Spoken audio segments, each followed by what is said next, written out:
우리나라의 경우에 보험에 가입한 분들이 찾아가야 할 보험료가 당사자가 몰라서 찾아가지 않은 숨은 보험금이 2021년 8월 기준으로 12조 3,971억이나 된답니다. 그래서 금융감독원과 생명보험협회, 손해보험협회에서 내보험 찾아줌이라는 앱을 개발해서 검색하도록, 그렇게 해서 자신의 숨은 보험금을 찾아가도록, 그리고 간편하게 지급할 수 있는 방법까지 모색을 해놨습니다. 그래서 많은 사람들이 이 앱을 통해서 자신이 찾지 못한 보험료, 숨은 보험금을 찾아간다고 합니다. 어찌 보면 내가 당연히 찾아서 써야 할 그 보험금을 잘 모르면 청구하지도 못하고 또 내 돈이 되지 않는 것처럼, 내가 믿고 있는 하나님이 어떤 분인지를 잘 모른다면 하나님이 나에게 주시기 원하셔서 약속해 주시고 예비하신 것을 우리는 받아 누리지 못할 것입니다. 이런 의미에서 성경은 하나님과 나 사이에, 또 우리 사이에 맺어진 계약서라고도 할 수 있을 것입니다. 성경 안에는 구원의 약속이 있죠. 또 믿는 자의 천국의 약속이 있습니다. 또 신실한 성도를 보호하시고 인도하신다는 약속, 또 영혼이 잘되고 범사가 잘되며 강건케 한다는 무수히 많은 약속들을 담아놨습니다. 그래서 누군가가 성경 속에 있는 이 약속을 모두 세어보았답니다. 그랬더니 대략 약 32,500가지의 약속으로 되어 있다고 합니다. 하나님께서 저와 우리에게 주시기 위해서 세우신 언약, 약 32,500가지나 되는 약속을 내가 어떻게 다 알고 누릴 수 있을까? 그것은 걱정하지 않아도 됩니다. 하나님이 어떤 분이신가만을 정확하게 내가 안다면 우리는 반드시 하나님의 은혜 가운데 성령의 도우심으로 받아 누리게 되어 있습니다. 하나님을 아는 길을 두 가지로 나눠서 이야기할 수 있는데, 먼저 우리가 꼭 기억해야 될 것은, 하나님을 안다고 하는 것은 영어에서 understand라고 하는 이해하다라는 식의 하나님을 알아서는 곤란합니다.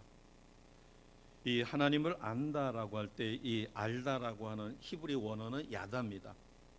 구약 성경에서 944번이 쓰여졌는데 뜻은 다양하게 쓰여졌습니다. 인지하다, 경험하다, 구별하다, 또 뭐뭐를 알다, 관계하다, 다른 사람과 인격적이고 친숙한 관계를 통해서 아는 것을 의미하기도 합니다. 또 창세기 4장 1절에 보면 아담과 하와가 동침하다고 할 때 이 동침에 야다라는 이 히브리 원어를 썼습니다.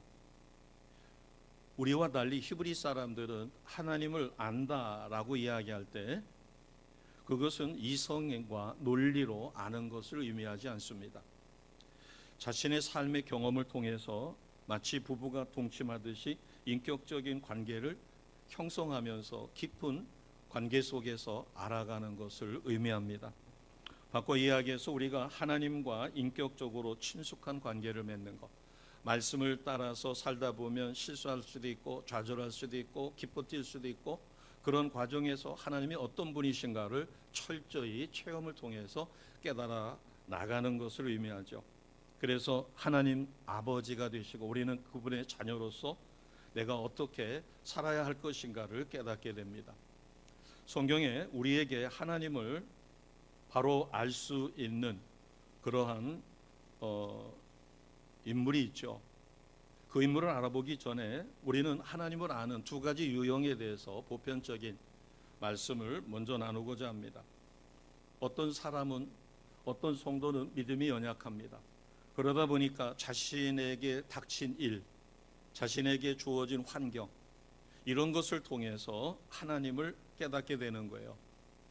하나님을 잊어버리고, 본질적으로는 잊어버리질 않았겠지만 하나님을 의식하지 않고 그저 그렇게 살다가 큰 어려움을 닥칩니다. 비로소 자신에게 닥친 현실적인 상황을 통해서 하나님을 깨닫게 되는 경우예요. 그러나 두 번째 경우는 하나님이 어떤 분인가를 알고 있는 신실한 믿음이 있습니다. 그렇기 때문에 자신에게 닥친 일에 당황하지 않고 두려워하지 않고 원망하지 않고 오히려 그 상황 속에 담겨진 하나님의 메시지를 찾고 오히려 더 성화된 거룩한 삶으로, 기쁨으로 나가게 됩니다. 이 두 가지의 차이점은 엄청나죠. 먼저 일에 따라서 하나님을 판단하는 신앙은 불안정합니다. 자신에게 좋은 일이 일어났을 때는 좋으신 하나님입니다. 그러나 자신에게 어려운 일이라든가 좋지 않은 일이 일어나면 하나님이 자신을 잃어버리셨는가 의심할 수도 있어요. 요즘의 날씨가 참 변화가 무쌍합니다. 이 날씨의 변화만큼이나 하나님을 향한 그의 신앙, 그의 신앙의 모습도 수시로 바뀝니다. 그래서 신앙의 기복이 너무 심해요. 그러다 보니까 스스로도 좌절할 수 있고 주변 사람들이 바라봤을 때도 불안하기 짝이 없습니다. 이것은 하나님을 알고 상황에 대처하는 것이 아니라 상황을 통하여 어떤 일을 통하여 하나님을 깨닫게 되는 경우입니다. 그러나 두 번째의 경우는 다릅니다. 하나님을 알고 있습니다. 체험적으로 하나님이 어떤 분인가를 경험하고 있어요. 그래서 어떤 역경과 환난이 온다 할지라도 흔들리지 않는 믿음을 갖고 있습니다. 좋은 일이든 나쁜 일이든 간에 하나님 앞에 모든 일에 감사하는 믿음입니다. 흔들림이 없는 굳건한 모습. 그래서 주변 사람들에게도 와, 저분의 신앙은 대단하다라고 하는 본이 되는 모습을 보여줍니다. 그 대표적인 예가 오늘 우리가 선포했던 17절 말씀입니다. 다윗의 고백인데 아름다운 신앙의 고백이죠. 다윗의 고백을 나의 고백으로 우리가 시편 145편 17절 말씀 같이 선포하겠습니다. 시작.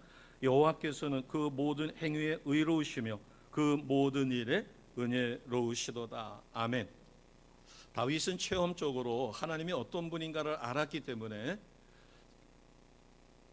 죽음의 고비 속에서도 살 소망이 끊어진 상황 속에서도 하나님을 경외하고 하나님을 찬양하고, 그래서 뭐라고 고백하는가 하면 모든 행위에 의로우시다.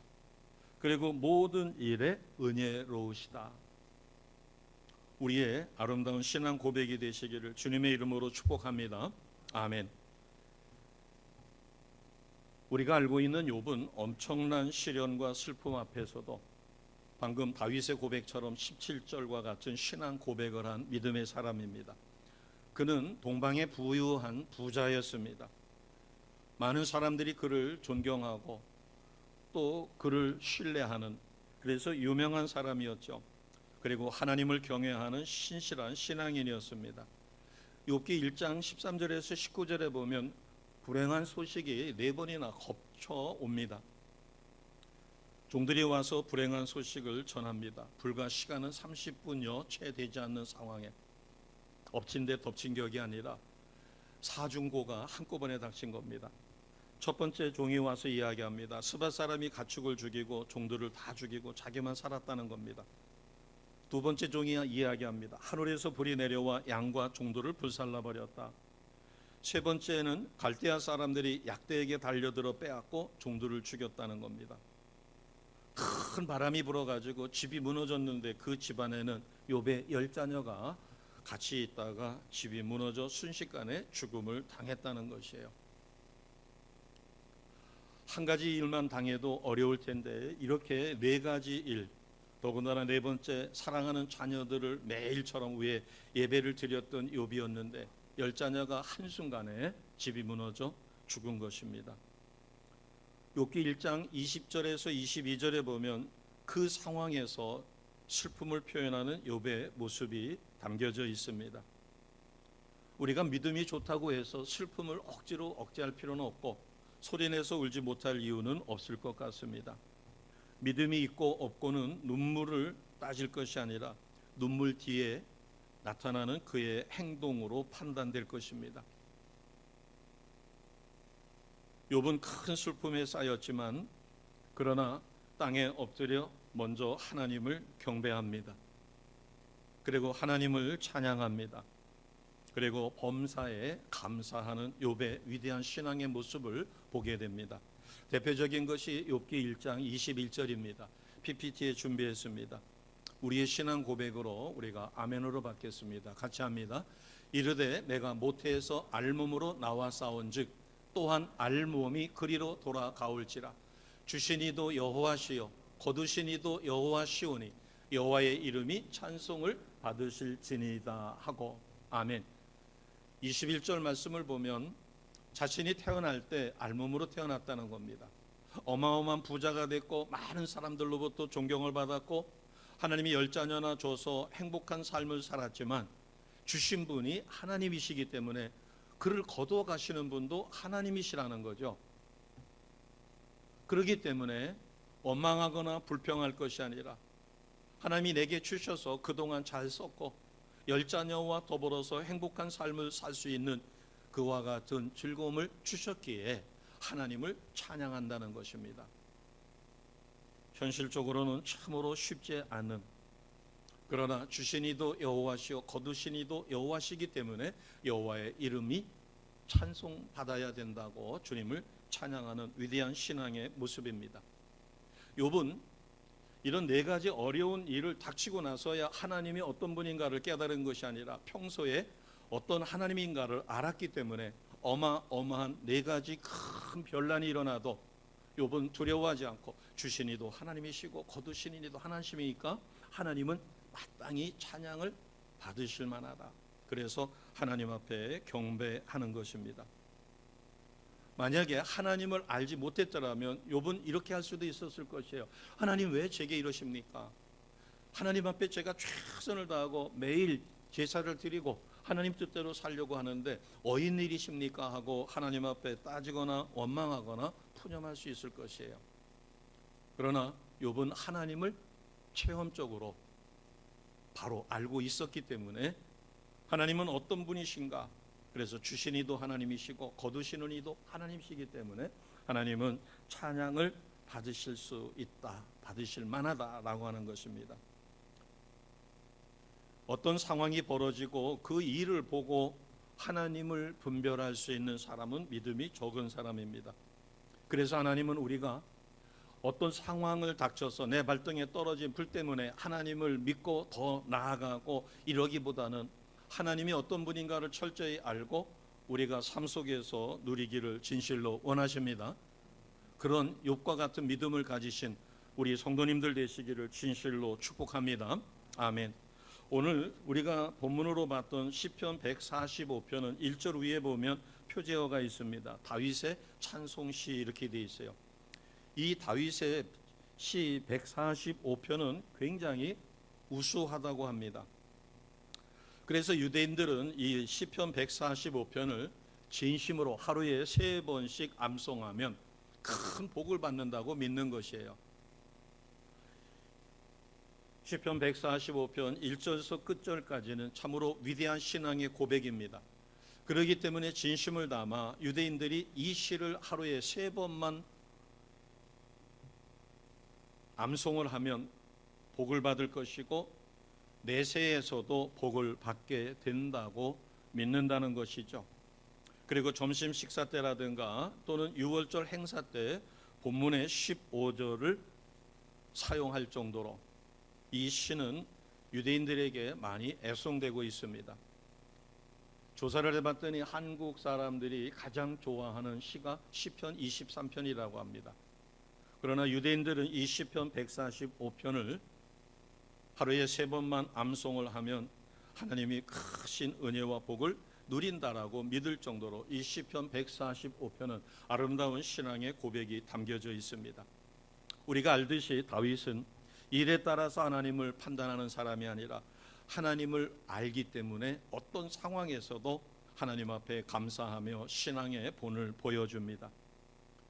사무엘하 12장 15절에서 23절을 보면 신실했던 다윗이 범죄를 짓게 되죠. 우리아의 아내였던 밧세바를 흠모해서 그와 불륜의 관계를 갖게 됩니다. 그래서 하나님이 그를 심판하셨죠. 그러자 다윗은 나단 선지자를 통해서 자신의 죄를 지적받았을 때 철저하게 회개합니다. 얼마나 철저하게 회개를 했는가? 왕궁에 있으니까 큰 소리로 기도하더라도 왕궁에서만 알 수 있었을 텐데 온 백성이 다 알도록 철저하게 회개를 한 것입니다. 그렇기 때문에 하나님은 다윗을 참으로 사랑하셨어요. 심지어는 내 마음에 합한 자다. 다윗이 위대해서 엄청난 일을 잘해서 이것이 아니라 다윗은 순수한 마음으로, 그래서 상한 심령과 깨어진 심령을 갖고 자신이 잘못됐을 때는 철저하게 어린아이처럼 하나님 앞에 고백하며 용서를 빌었던, 진실로 회개하는, 그리고 하나님을 뜨겁게 진심으로 사랑했습니다. 우리아의 아내 밧세바에게서 첫째 자녀가 태어났지만 하나님이 그를 쳐서 죽게 했습니다. 어찌 보면 심판이라기보다는 하나님의 더 높은 차원의 징계일 수도 있죠. 징계의 목적은 죄를 캐묻는 것이 아니라 그 죄를 깨닫게 하는 것이에요. 그 죄를 깨닫고 회개하고 뉘우쳐서 돌아서 하나님이 쓰실 만한 더 큰 거룩한 존재로 변화시키시는 것이죠. 다윗은 그 아이가 죽은 것을 알았습니다. 누가 와서 아이가 죽었다고 이야기하지 않지만 분위기를 보니까 아이가 죽었어요.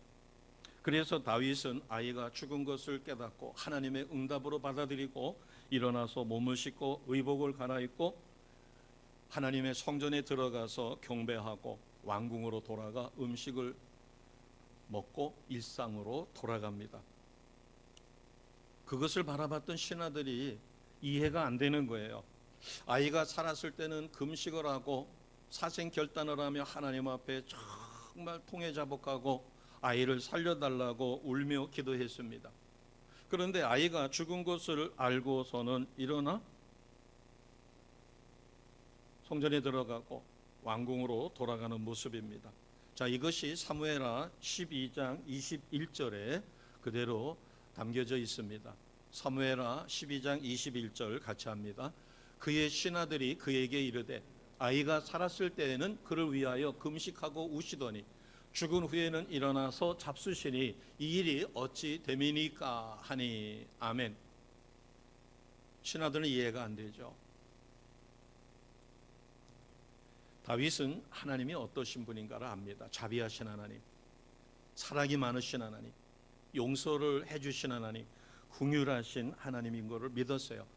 그렇기 때문에 아이가 살아있을 때는 하나님의 자비와 긍휼하심을 의지해서 금식하며 목숨을 걸고 하나님 앞에 진실로 회개하고 기도한 것입니다. 그러나 아이가 죽었어요. 아이가 죽었다는 것은 하나님이 그 아이를 죽게 한 것이 하나님의 뜻인 것을, 자신의 잘못을 징벌하신다라고 깨달은 것입니다. 그래서 순종한 것이죠. 아이가 죽자 그것을 하나님의 뜻으로 믿고 순종하고 이제 하나님이 응답하셨는데 더 이상 때를 쓸 필요가 없죠. 그래서 금식을 끊은 것입니다.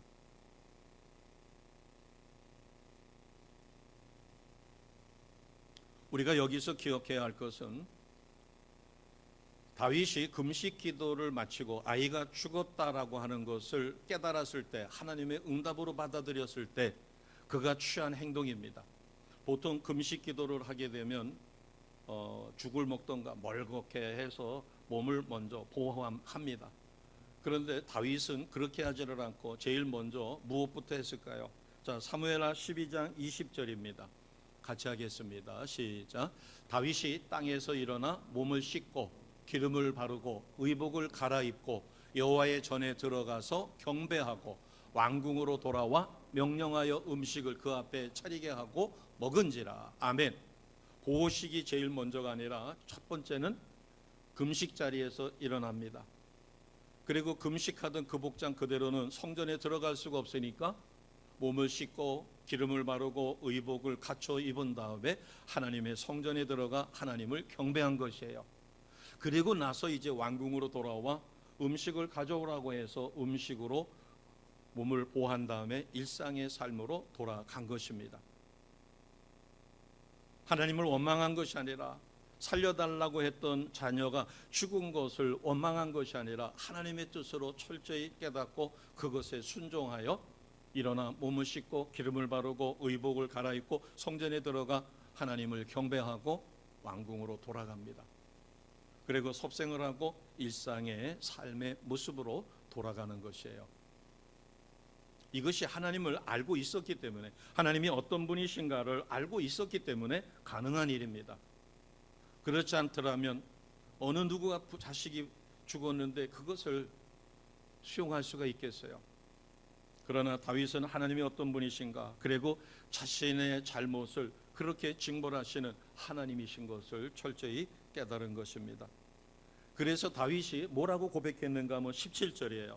자, 17절을 우리가 다시 한번 고백하겠습니다. 17절입니다. 시작. 여호와께서는 그 모든 행위에 의로우시며 그 모든 일에 은혜로우시도다. 아멘. 모든 행위가 의롭다. 자신의 자녀가 죽은 것도 의로운 하나님의 모습으로 받아들인 것입니다. 그리고 어떤 일이든 간에 하나님이 행하시는 일은 의로우시다. 그래서 어떻게 고백하는가 하면 18절에서 20절에 위대한 신앙의 고백을 또 하는 것입니다. 자, 18절을 보겠습니다. 여호와께서는 자기에게 간구하는 모든 자, 진실하게 간구하는 모든 자를 가까이 해주신다는 거죠. 19절에는 그는 자기를 경외하는 자들의 소원을 이루어 주신다. 뿐만 아니라 부르짖는 자들의 기도를 들어서 구원해 주신다. 문제가 있으면 해결해 주시고, 그리고 20절에 보면 자기를 사랑하는 자들은 다 보호하신다. 그러나 하나님을 대적하거나 하나님을 업수히 여기는 자는 멸하신다라고 고백합니다. 오늘 우리가 다윗을 통해서 이 시편 145편에서 깨달을 수 있는 교훈은 세 가지입니다. 먼저 18절에 진실하게 간구하는 자에게 가까이 하시는 하나님입니다. 자, 18절을 다시 한번 보겠습니다. 자, 같이 선포하겠습니다. 시작. 여호와께서는 자기에게 간구하는 모든 자, 곧 진실하게 간구하는 모든 자에게 가까이 하시는도다. 아멘. 여기서의 진실하게 간구하는 자, 여기서 진실이라고 하는 것은 히브리 원어로 에메트입니다. 올바르다는 거죠. 견고하다는 겁니다. 흔들리지 않고, 바꿔 이야기하면 응답해 주신다는 확신을 갖고 그 견고한 믿음을 가지고 하나님 앞에 올바르게 끈질기게 기도하는 자, 하나님이 가까이 하시고 그 기도를 들어주신다는 것입니다. 이와 같은 견고한 믿음을 소유하시기를 주님의 이름으로 축복합니다. 아멘. 우리가 하나님이 주시는 성령의 뜨거운 열정을 갖고, 하나님은 사랑의 하나님, 응답하시는 하나님, 우리에게 복을 주시기 원하셔서 성경 곳곳에 32,500가지나 되는 약속을 담아 놓으신 그 놀라우신 하나님, 하나님을 철저히 믿을 때 우리는 응답될 때까지 끝까지 기도할 수 있습니다.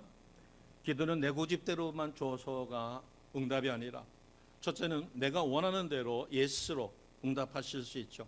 그러나 거절도 응답입니다. 다윗이 아이를 살리기 위해서 금식하며 하나님 앞에 진실로 통회하며 회개하며 기도했지만 하나님은 자녀를 죽음으로 징벌하셨어요. 그것도 응답입니다. 예스도 응답이요, 노도 응답입니다. 하나님은 더 좋은 것으로 주실 때 다른 것으로 응답하시는 것도 응답이에요. 또 내가 더 믿음을 키워야 되겠다 했을 때 하나님은 기다리게 만듭니다. 웨이트, 기다리라는 거죠. 이것도 응답입니다. 우리가 이 네 가지 중에 나는 어떤 것을 지금 원하고 있는가, 그러나 내가 원하지 않는 것, 하나님은 나보다도 더 신실하시기 때문에 나에게 가장 필요한 것으로 응답해 주심을 확실히 믿습니다. 하나님 앞에 응답받지 못하는 하나님의 백성은 없습니다. 만약에 응답받지 못한다면 하나님과 자신 사이에 어떤 죄가 있는 거죠. 하나님이 용납할 수 없는, 그것이 제거되기 전에는 장애물이기 때문에 하나님께서 응답할 수 없는 것입니다. 오늘 18절 말씀을 통하여 진실하게 간구하는 모든 자를 가까이 해주시고 어떠한 상황도 극복하게 만들어주시는 하나님을 철저히 믿고 끝까지 승리하시는 위대한 믿음을 소유하시기를 다시 한번 주님의 이름으로 축복합니다. 아멘.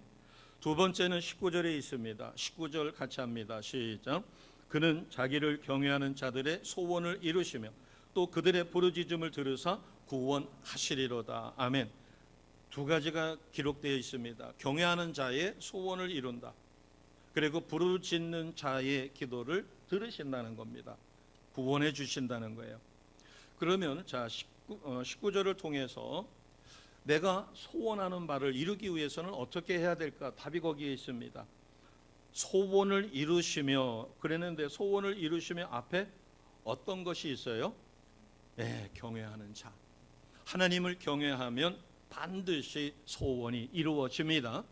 내가 소원을 하나님 앞에 이루어 달라고 하기 전에 하나님을 진실이 경외하는 것은 아주 중요합니다. 경외하다라고 하는 것은 히브리 원어로 야레입니다. 야레의 원뜻은 두려워하다. 그러나 지금 현실적으로 우리가 쓰고 있는 두려워하다라는 것과는 좀 구별이 돼야 됩니다. 우리가 두렵다라고 하는 것은 어떤 공포의식이 있거나 막 고통 속에 두려워하는 것이에요. 그러나 여기서의 야레라고 하는 것은 하나님은 워낙 크신 분입니다. 위대하신 하나님이에요. 그렇기 때문에 하나님을 사랑하고 지극히 높이고 이러다 보니까 좋으신 하나님, 친구 같은 하나님, 육신의 아버지보다도 더 좋으신 하나님, 그러나 때로는 무서운 하나님이기도 합니다. 그래서 하나님의 양면을 가지고 있죠. 양면을 우리가 느끼는 겁니다. 좋으신 하나님, 그러면서도 극히 사랑하고 공경하며 높이다 보니까 하나님이 두려워질 수도 있는 거예요. 이것을 우리는 경외라고 이야기합니다. 단순한 두려움이 아니라 존경심이 극히 높다 보니까 두려움으로, 어떤 의미에서는 나의 머리끝서부터 발끝까지 헤아리시는 하나님입니다. 내가 하나님 앞에 때를 쓰고 간절히 기도한 게 아니라 스쳐 지나가듯이 이랬으면 좋겠다라고 마음을 먹었는데 어느새 하나님이 그것을 알고 내 기도에 응답하신 거예요. 기도 응답 받았다는 것보다는 더 놀라운 것이 깜짝 놀라죠. 내가 스쳐 지나가듯이 이야기한 건데 걔는 나 혼자 누구도 듣지 못하도록 나 혼자 그냥 생각하고 나 혼자 이야기한 것에 불과한데 하나님이 응답해 주셨다.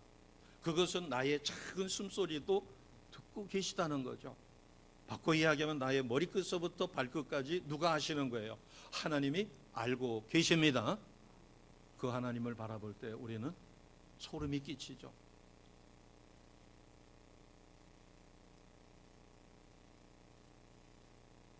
우리의 가옥 구조는 밖에서 볼 만한 그런 형편이 안 됩니다. 근데 저희 집 화장실은 출입문을 딱 열면은 화장실이 정면으로 보이게 됐어요. 배치가 좀 잘못되어 있습니다. 그래서 저는 문을 열자마자 변기가 보이는 게 싫어가지고, 좌변기가 보이는 게 싫어서 문을 항상 뺄끔하게만 해놓습니다. 만약에 내가 샤워를 하고 있었는데, 특히 남성보다도 여성분이 샤워를 하고 있었는데 누가 나를 훔쳐보고 있다라고 생각할 때 기분이 좋으실 분은 없을 거예요. 아마 소름이 쫙 끼칠 겁니다. 제가 표현이 좀 외람되지만 나의 머리끝서부터 발끝까지를 누가 알고 계셔요? 하나님이 알고 계십니다. 내가 작은 신음소리로 뭐 했으면 좋겠는데 라고 기도 아닌 기도처럼 그렇게 했는데도 하나님이 응답해 주셨다. 참으로 그래서 우리가 소원을 이루기 위해서는 하나님을 진실로 경외하는 자가 되셔야 합니다. 하나님은 영이셔요. 그렇기 때문에 나는 육을 갖고 있기 때문에 내 영 안에 계신 성령을 의지하여 하나님과 대화가 이루어져야 합니다. 이것을 우리는 기도라고 해요. 내가 기도하지 않는다는 것은 하나님과 대화하지 않는 겁니다. 내가 아버지를 사랑한다고 하면서 아버지와 한마디 대화가 없다. 이건 사랑하는 게 아니죠. 하나님은 영이시기 때문에 우리는 하나님의 말씀을 알 수 있도록 성경 말씀에 담아놓은 말씀을 깊이 묵상하며 때로는 그것을 더 깊이 이해하기 위해서 하나님 앞에 묻는 것입니다. 하나님, 제가 지금 이거를 읽고 있는데 지금 이해가 잘 안 되네요. 하나님, 저를 좀 가르쳐 주세요라고 하나님 앞에 물을 때 친절하신 하나님은 우리에게 그 말을 가르쳐 주십니다. 하나님은 영이시니까 우리가 영으로 물어야 돼요. 그것을 우리는 기도한다. 그리고 말씀을 주야로 묵상하는 겁니다. 많은 교회가 사용하는 성경 구절이 있죠. 하나님은 사랑이시다. 저희 교회도 이제 레터링 썬팅을 할 때 하나님은 사랑이시다, 그것을 쓰고자 합니다. 자, 하나님은 사랑이셔요. 그렇기 때문에 우리는 하나님은 사랑 그 자체이시기 때문에 나의 삶 자체도 하나님의 사랑을 삶 속에서 드러내야 합니다. 내가 왜 저 사람을 전도해야 돼? 내가 저 사람한테 뭐 아쉬운 게 있어가지고 굴굴거려가며 저 사람한테 찾아가가지고 핀잔 들어가면서 왜 전도를 해야 돼? 하나님은 사랑이시고 하나님의 사랑으로 내가 거저 구원받았기 때문에 우리는 복음을 전해야 합니다. 하나님이 사랑이시다라고 하는 것은 우리가 하나님의 사랑을 나를 통하여 드러내고 섬겨야 하는 것이에요. 바꿔 이야기하면 우리는 기도와 말씀의 삶을 통하여 성령에 이끌려 삶의 균형을 이루어가되 궁극적으로 사랑하는 것입니다. 나라를 사랑하기 때문에 중보기도하는 것이고, 교회를 사랑하기 때문에 기도하는 것이고, 가정을 사랑하기 때문에 내가 희생돼서라도 가정을 세워가기 위하여 최선을 다하는 것입니다. 이게 하나님의 사랑을 실천하는 방법이에요. 이렇게 하나님 뜻대로 하나님을 경외하며 하나님을 높여드리려는 삶을 사는데 하나님이 그가 구하는 기도 안 들으실 리가 없는 겁니다. 자, 19절을 다시 한번 보겠습니다. 자기를 경외하는 자들의 무엇을 이루어 주신다고요? 소원을. 그리고 그 다음 절을 보게 되면 부르짖음을 들으사 구원하시리로다. 부르짖음이라고 하는 것은 어떤 어려운 상황일 수 있겠죠. 우리가 평온할 때는 하나님 앞에 속삭이듯이 대화를 하죠. 그러나 위기 상황이 되면 소리를 칠 수밖에 없습니다.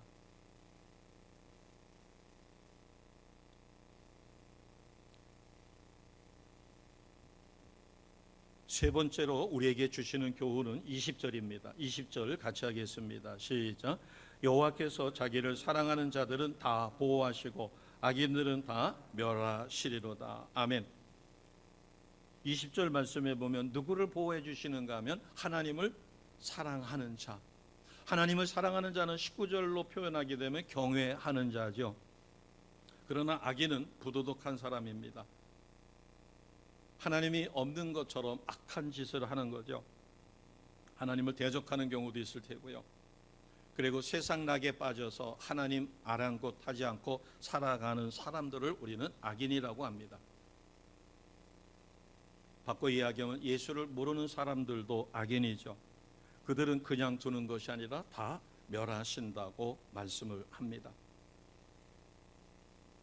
저는 나이가 점점 들어가면서 하나님 앞에 기도할 때, 정말로 진실로 기도할 때 하나님 저에게 좋은 부모님을 주셔서 감사합니다라는 기도가 저절로 나오더라고요. 나이가 들어가면서 제가 누구의 모습을 보는가 하면 저의 모습 속에서 아버지의 모습을 보고 저의 모습 속에서 어머니의 모습을 보는 거예요.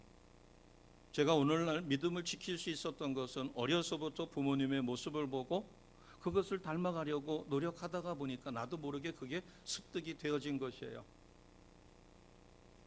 그래서 하나님이 잘 느껴지지 않을 때는 그렇게 기도합니다. 하나님, 좋으신 아버지를 주셔서 감사해요. 제가 어릴 때는 아버지가 자전거를 타시고 저를 그 앞에다가 조그만한 앉은뱅이 의자를 만들어 놓고 거기다가 태워가지고 바람을 잘 쏘여줬거든요. 낚시하러 가실 때도 저를 거기다가 태우고, 그러나 제가 낚시를 고기 잡는 거는 취미가 없으니까 낚시 끝날 때까지 먹고 올 수 있도록 음료수랑 과자랑 이런 것을 잔뜩 싸가지고 저는 그거 먹는 재미에 옆에서 있고, 또 아버지랑 옆에 있는 게 좋고, 또 지렁이 꼬이는 거라든가 물고기 잡으면 그거를 잡아가지고 어망에다가 집어넣는다든가. 그러나 집중력이 떨어집니다.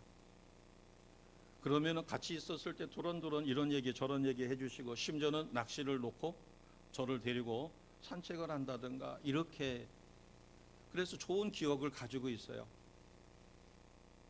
저는 하나님이 두려운 하나님보다는 좋으신 하나님이면서도 또 한편으로는 아버지의 위엄을 받습니다. 제가 해도 안 되던 것을 아버지가 망치 딱 2번 때리니까 쑥 들어가니까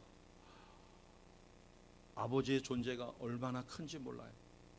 그러나 성령 하나님, 투기장이 되시는 하나님의 임재를 체험했었을 때 하나님의 크기는 육신의 아버지와는 비교될 수 없는 거죠.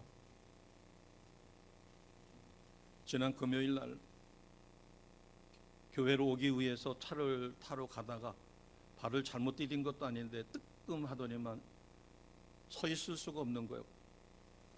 그대로 주저물러 앉을 수밖에 없었습니다. 다행히 옆에 가드레일이 있어가지고 그것을 잡는 바람에 나동거러지진 않았어요. 도저히 서 있을 수가 없어가지고 한쪽 다리를 살짝 들고서는 깡충깡충 뛰어가지고 집이 얼마 멀지 않기 때문에, 그래서 지나가던 사람들이 희한하게 쳐다보는 거예요. 다 큰 어른이 깽깽이를 뛰고 있으니까. 그래서 살짝 디뎌보니까 도저히 못 뛰겠는 거예요. 할 수 없어가지고 여기 있는 마디병원에 급히 갈 수밖에 없었습니다. 원래 예약하면 며칠 후에 잡히는데 뭐 대기라도 해야지 어떻게 해요. 저녁에 또 금요 기도회가 있는데, 결국은 초음파로 해서 상황을 쭉 보더니만 물이 생겼고 뭐 연골이 파열됐고 뭐가 어떻게 됐고, 그래서 수술까지는 안 가겠지만은 조금 치료를 하셔야 되겠습니다. 그러면서 프롤롤이라고 하는 그 주사를 놓고 바로 효과는 안 나타나겠지만 이제 조금 시간이 지나면은 많이 좋아질 겁니다. 그래서 걸을 수 있을 정도까지는 됩니다. 그러나 잘못 디디면은 시큰해가지고 깜짝깜짝 놀랄 정도죠. 그런데 감사한 것은 그것을 통해서 무엇을 깨닫게 되는가 하면, 초등학교 6학년 때 관절염으로 인해서 한 달 정도를 고생을 했는데 그 이후로 지금까지 별 탈 없이, 한 몇 년 전에는 왼쪽 무릎이 안 좋아가지고 같은 병원에 가서 주사를 통해서 깨끗하게 치료를 받아가지고 치료가 된 건지 괜찮으니까 쓰고 있는 건데, 다시 또 오른쪽이 안 좋으니까, 그래서 깨달아지는 것은 무엇인가 하면, 그렇지, 아브람도 이삭도 야곱도 나이가 들어서 후패해서 주님 품으로 안겼듯이 이제 우리가 나이가 들어가니까 점점 마디도 그렇고 관절도 그렇고 어디가 안 좋은 부분이 점점 생기는구나. 인식해야죠. 깨달아야죠. 그래서 내가 더 움직이기 어렵게 되기 전에 1분 1초를 아껴야 되겠다. 그래서 주님이 나를 부르시기 전에 내가 몸이 불편해가지고 하고 싶어도 일을 할 수 없게 되는 그때가 오기 전에 내가 1분 1초라도 아껴서 최선을 다해야 되겠다. 그렇게 생각하니까 지금까지 건강하게 걸을 수 있고 또 건강하게 생활할 수 있도록 만들어 주신 하나님의 은혜가 참으로 크죠. 그러면서 정훈이 생각도 났어요. 또 김정자 집사님 생각도 났어요. 계단에 올라가실 때 그것을 붙들고 안간힘을 쓰면서 아이고 하고서 올라가시는, 그래서 소원이 엘리베이터 있는 거였습니다. 몸이 불편해지고 나니까 내가 67년 동안이나 무탈하게 잘 썼구나. 이제 신호가 오기 시작했고, 목사님 이거 하루아침에 잘못된 게 아니고 또 아까 삐끗해가지고선 그게 아니라 서서히 약해져가지고 이렇게 된 것이니까 이제 치료를 하실 수밖에 없는데 좀 시간이 걸리겠네요 라고 이야기하더라고요. 조금씩 육체가 나이가 들어가니까 조금씩 쇠해서 이제 여기도 아프게 되고 저기도 아프게 되고, 그래서 내가 모든 것이 스톱이 되거나 아주 불편해서 꼼짝달싹 할 수 없게 되기 전에 최선을 다하여 하나님 기뻐하시는 삶을 살아야 되겠다라고 하는 새로운 각오가 생긴 거죠. 정말 감사하고, 그러면서도 쩔뚝거리더라도 크게 표시 안 나게 걸을 수 있는 것만으로도 하나님께 감사하는, 만약에 제가 하나님을 몰랐더라면 상황을 가지고 원망했을 것입니다. 전에는 오른쪽 회전근개가 파열이 돼가지고 3분의 1만 남아있다고 해가지고 그것을 정상으로 회복시키는데 재활까지 2년이 걸린다고 해서 금요 철야기도 때 감동받아 성도님들에게 선포하고 같이 중보기도 해주심으로 해서 지금까지 오른쪽 팔을 잘 쓰고 있어요. 그래서 이 치료를 받을 때도 기도했습니다. 하나님, 회전근개도 감쪽같이 치료하셔서 수술하지 않고 잘 치료하게 하셨는데 무릎도 주님 부르시는 그때까지 좀 잘 쓸 수 있도록 도와주세요 하고 간절히 기도했죠. 우리는 시간이 지나면서 이제 내가 걷고 싶어도 하고 싶어도 하지 못할 때가 분명히 올 것입니다. 그때 가서 아무것도 할 수 없는 게 아니라 내가 할 수 있는 기력이 있고 내가 움직일 수 있었을 때 우리는 최선을 다해서 하나님 앞에 잘했다 칭찬받는 다윗처럼 하나님 앞에 하나님을 높여드릴 수 있는 이와 같은 삶을 살아가시기를 주님의 이름으로 축복합니다. 다윗처럼 하나님을 체험적으로 알고 사랑하시며 경외하시고 하나님과 24시간 동행하는 삶, 그래서 하나님을 경외함으로 소원을 이루시고 인도하심에, 그리고 마지막 때를 온전히 대비해서 잘했다 칭찬받는 우리 성도님들 되시기를 주님의 이름으로 축복합니다. 아멘. 서로 이렇게 축복해 주시기 바랍니다. 하나님을 알고 누리시는 은혜의 성도십니다. 이렇게 서로 축복해 주십니다. 진실로 하나님을 알고 은혜를 누리시는 성도가 되시기를 주님의 이름으로 축복합니다. 기도드리겠습니다.